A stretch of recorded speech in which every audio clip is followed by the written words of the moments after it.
Bonjour à tous, je suis ravie de vous retrouver pour ce nouveau journal. Nous sommes le vendredi 23 septembre et voici les titres. Les sapeurs-pompiers recherchent de nouveaux volontaires afin de pérenniser les effectifs, en particulier sur le littoral. Une campagne de recrutement est lancée.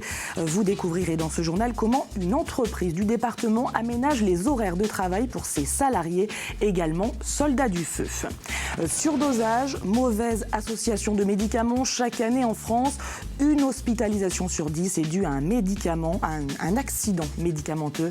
L'ADMR Vendée lance donc durant 3 mois des actions de prévention à destination des personnes âgées. Des ateliers, vous le verrez, où le rire sert de support pédagogique. Et puis en fin d'édition, nous irons à la rencontre d'une fileuse de verre. Sophie Meunier, créatrice de bijoux, fait partie de la centaine d'artisans présents ce week-end aux rencontres du patrimoine et de la création au logis de Chaligny.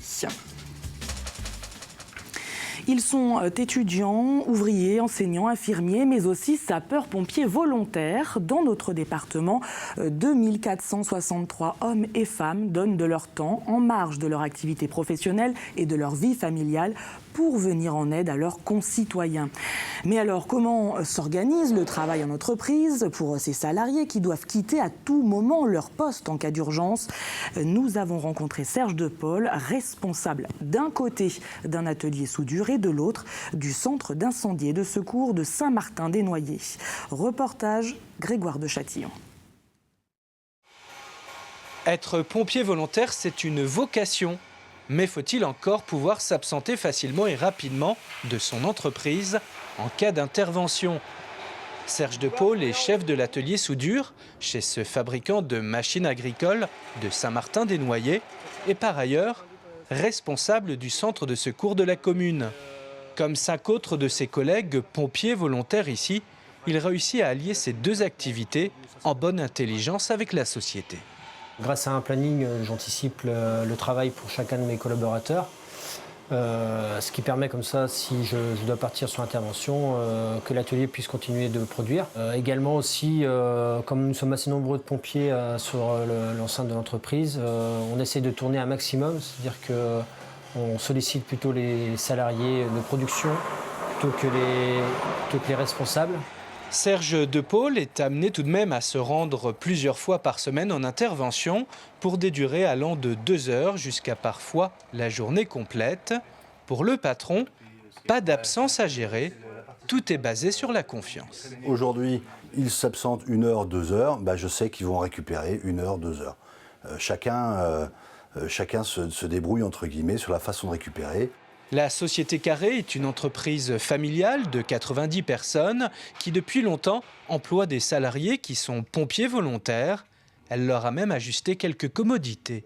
Quand ils s'en vont, ils ne préviennent pas parce que s'ils doivent prévenir tout le monde, ils perdent du temps. Donc l'objectif c'est bien qu'ils puissent se libérer le plus tôt possible.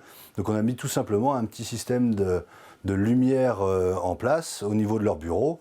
Et quand ils s'en vont, ils allument la lumière rouge et donc leurs collaborateurs n'ont pas besoin de les chercher partout, ils savent qu'ils sont partis en intervention. Une organisation qui a fait ses preuves avec une autorégulation des pompiers dans cette entreprise que l'on pourrait qualifier d'entreprise citoyenne. Et si en voyant ce reportage, vous vous êtes dit pourquoi ne pas me lancer, eh bien sachez que c'est peut-être le moment. Le centre de secours des Sables-d'Olonne recrute de nouveaux volontaires. Objectif, pérenniser les effectifs. Une campagne de communication a donc été mise en place. Une campagne qui repose sur la promotion d'un engagement accessible à tous. Sur de grandes affiches, on peut voir la photo et le portrait de sapeurs-pompiers volontaires engagés dans le centre d'incendie et de secours des Sables-d'Olonne. Un centre qui recherche 10 volontaires supplémentaires disponibles de préférence en journée. Aujourd'hui, nous sommes 43 sapeurs-pompiers professionnels et 45 sapeurs-pompiers volontaires actuellement. Voilà. Et avec cet effectif-là, nous essayons d'être 10 sapeurs-pompiers tous les jours de garde en hors saison. Et pendant la saison estivale, nous sommes 16 sapeurs-pompiers de garde.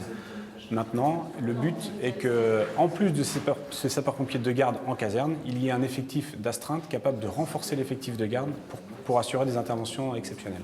Et les inscriptions sont ouvertes jusqu'au 20 octobre. Pour postuler, il faut être âgé de 18 à 45 ans et posséder une bonne aptitude physique. Sensibiliser le grand public au handicap, c'est le but de l'opération Handicap, organisée par le département depuis maintenant 4 ans. Elle se déroule en ce moment dans les vendéthèques et bibliothèques et permet de faciliter les échanges entre personnes en situation de handicap et personnes valides autour de plusieurs animations. Écoutez à ce propos Marie-Jo Chadevert, présidente de la commission autonomie du conseil départemental. Ça peut être autour du livre, autour du conte. Ça peut aussi être un échange avec des personnes de la maison départementale pour les personnes handicapées, la MDPH, venir à la rencontre de ces personnes pour échanger, se renseigner. Ça peut être aussi la mise en situation pour des personnes de grand public, mise en situation de handicap pour mieux mesurer comment au quotidien les personnes handicapées peuvent éprouver des difficultés et comment on peut apporter des solutions. Et l'opération se termine le 15 octobre prochain. Et nous allons parler maintenant d'une autre opération de sensibilisation, mais cette fois-ci aux médicaments. Elle vient d'être lancée par l'ADMR Vendée et s'adresse aux personnes âgées, bien souvent les premières victimes d'interactions médicamenteuses. Alors, pour éviter ce genre d'accident, l'association organise durant 3 mois des actions de prévention sous le signe du théâtre. Une manière originale de faire passer des messages et qui s'avère plutôt efficace. C'est ce qu'a pu constater Alix Lanos. 1, 2, 3 médicaments et parfois plus, c'est le lot quotidien pour de nombreuses personnes âgées. Et s'ils en consomment en quantité, ils font aussi parfois des erreurs qui peuvent avoir de lourdes conséquences. Force est de constater qu'un certain nombre d'hospitalisations est plus ou moins de façon directe liée à des accidents médicamenteux. Soit des surdosages, soit une mauvaise utilisation ou une automédication, et d'autant plus chez les personnes âgées. Alors les centres de santé infirmiers ADMR ont décidé d'organiser des après-midi ludiques pour informer et aider les personnes âgées à s'y retrouver. Et si le sujet est très sérieux, l'ambiance, elle, est à la rigolade. Voilà, vous n'êtes pas diabétique? Ah, parce que c'est bourré de sucre. Donc parler des médicaments, c'est pas quelque chose qui est facile. On rentre tout de suite dans la posologie, des molécules, etc. Et donc pour permettre aux personnes d'être plus à l'aise, de mieux connaître, on a fait appel à une compagnie de théâtre qui a construit en fait avec nous une animation, un spectacle autour des médicaments, avec dans l'idée en fait de sensibiliser à la fois de manière ludique les personnes et puis de les faire s'interroger aussi sur leurs pratiques. Et il prend le médicament de sa femme. Prescrit par le médecin contre ses douleurs de dos. Ah non, faux. Une bonne attitude. Non. À chaque table, une infirmière est là pour aider, conseiller et répondre aux questions. Si on peut prendre quelque chose avec autre chose et puis savoir comment ça fonctionne, s'il faut les prendre pendant, avant les repas. Et s'il y a bien un sujet qui pose question, c'est celui des génériques. Les génériques, moi, ils me font plus peur que le vrai médicament, je ne sais pas pourquoi. Je me dis pourquoi on confectionne ces médicaments-là, ces génériques, qu'est-ce qu'on fait des vrais ? C'est pour répondre à toutes ces questions qu'une quinzaine de séances comme celle-ci seront organisées sur l'ensemble du département d'ici le mois de novembre. Pour y participer, 400 personnes ont déjà répondu à l'invitation du réseau ADMR. Vous respectez bien la dose prescrite? Oui, 4 d'un coup. Non.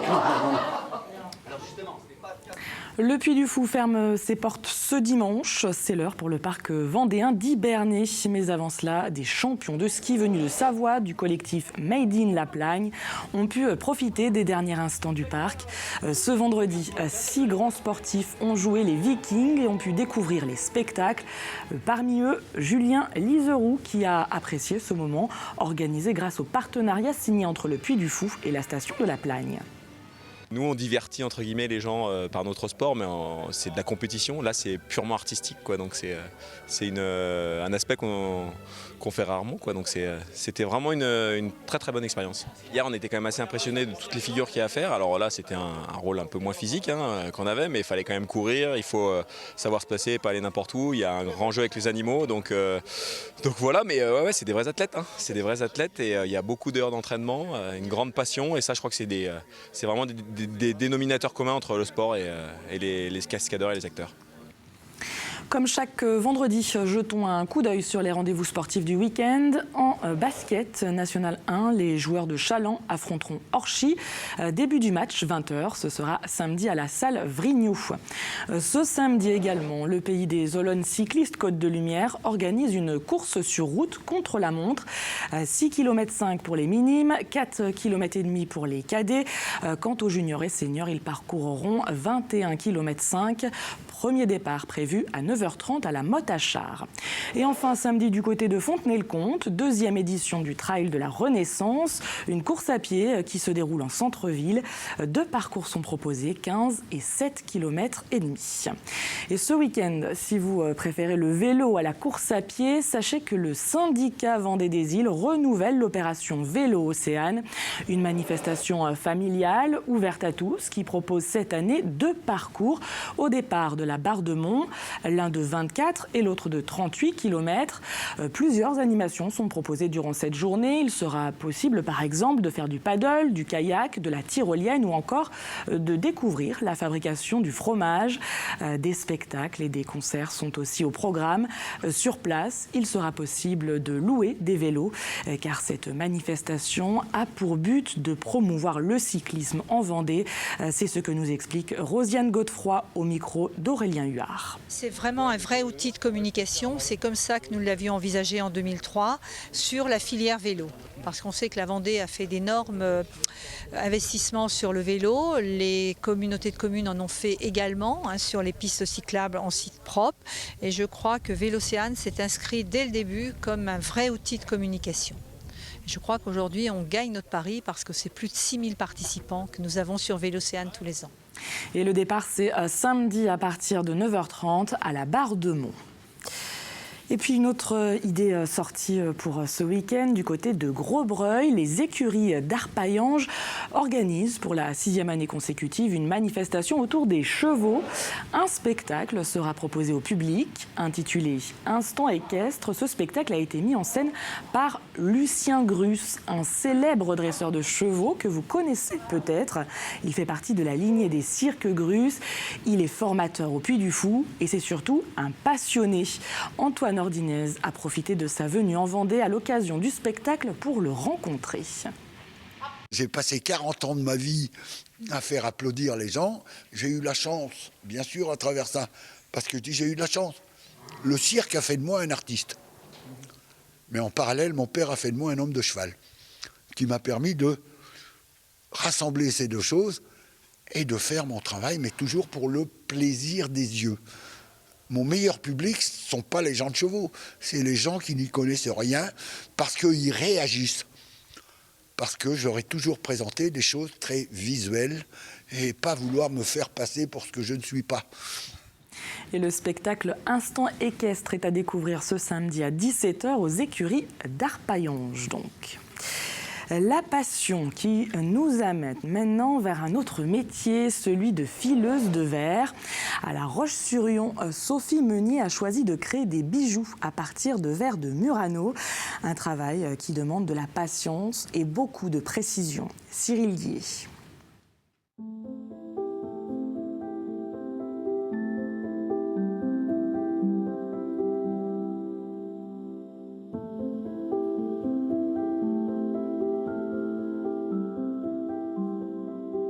C'est tout ce côté transparence, ce côté dessin, inclusion. Voilà, on peut vraiment jouer avec la matière en fait. Et surtout le filage permet ça parce que on extrait des fils de verre. Et grâce à ces fils de verre qui sont somme toute très fins, on peut faire vraiment de jolies choses en fait.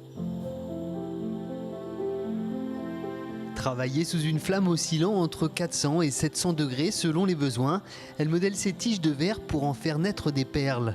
Mais pour arriver à ce résultat et cette qualité-là, elle file uniquement du verre de Murano.